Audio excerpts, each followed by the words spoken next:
আমি ঝুমুর দেবনাথ রয়, বিটিভি ত্রিপুরার ক্যামেরায়। আমি এখন রয়েছি বিদ্যাসাগর ব্রিজ সংলগ্ন এলাকায়।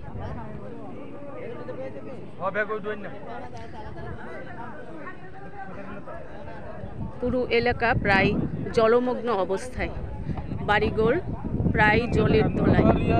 লোকজন তাদের বাড়িঘর ছেড়ে কোনো না কোনো শিবিরে আশ্রয় নিয়েছে।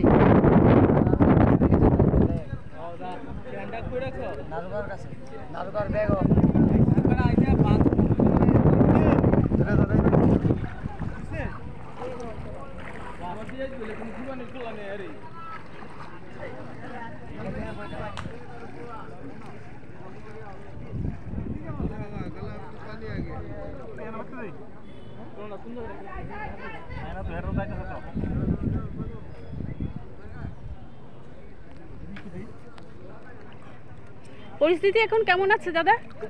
তো ভয়াবহ পরিস্থিতি, আপনারা তো দেখতেই পাচ্ছেন।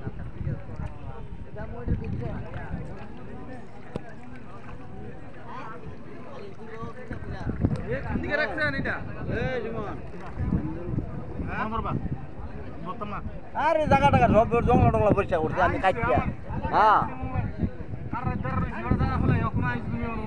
কি আর জানা সারা রাত বই ওই হবে কিনা কেউ কিনা না আমি যদি জায়গাটা তো আমি পরিষ্কার করছি।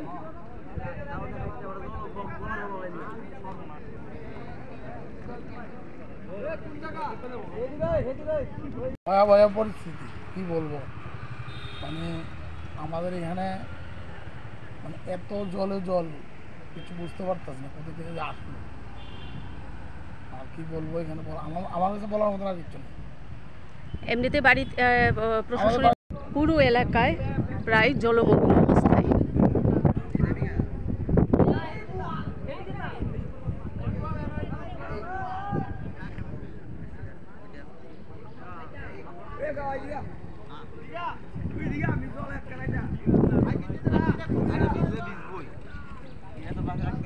বাড়িঘর প্রায় জলের তলায় ডুবে আছে। প্রতিটা মানুষ এখানকার ঘর ছাড়া। কোনো না কোনো শিবিরে আশ্রয় নিতে হয়েছে ওদেরকে।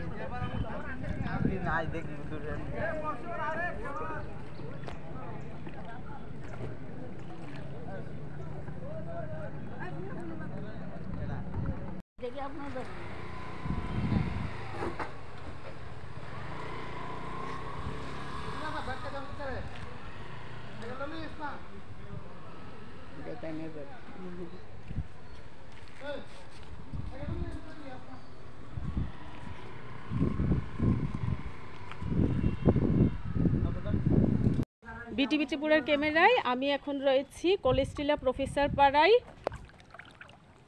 না কিরকম পরিস্থিতি এখন? এখানে তো অনেকটাই পরিস্থিতি খারাপ। কেউ বাড়িতে সবাই থাকতে পারছে না, সবাই বাড়ি থেকে বেরিয়ে গেছে। বাড়িতে ভিতরে জল, জিনিসপত্র অনেক নষ্ট হয়েছে, সব কিছুই নষ্ট হয়ে গেছে। মানুষ যার যার বাড়িতে শিবিরে স্থান নিছে। বিটিভি ত্রিপুরার ক্যামেরায় আমি ঝুমুর দেবনাথ রয়। আমি এখন আছি কলেজটিলা মহাত্মা গান্ধী মেমোরিয়াল স্কুলে, যেখানে তাদের বাড়ি ঘর হারিয়ে ওরা আশ্রয় নিয়েছে। এখন পরিস্থিতি কেমন আছে?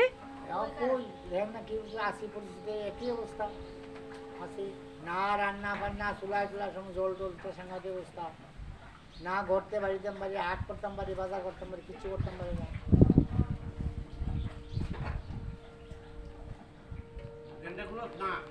আপনার খাওয়া দাওয়া এখানেই? এখানে ওই বারান্দার মধ্যে।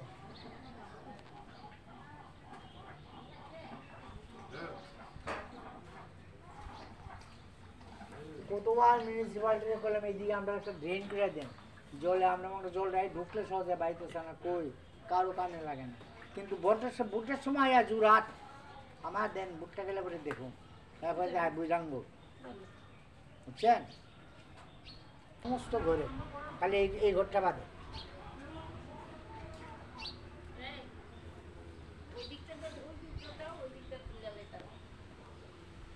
না সেটার উপরে উঠে এই দিকটা আসতে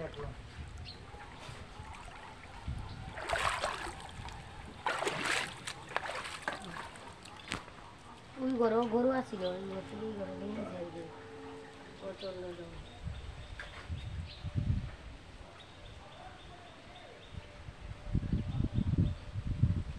এই বাড়ির তো মানুষই নেই, মানুষ তারা শরণার্থীরা গান্ধী স্কুলে মনে গেছে।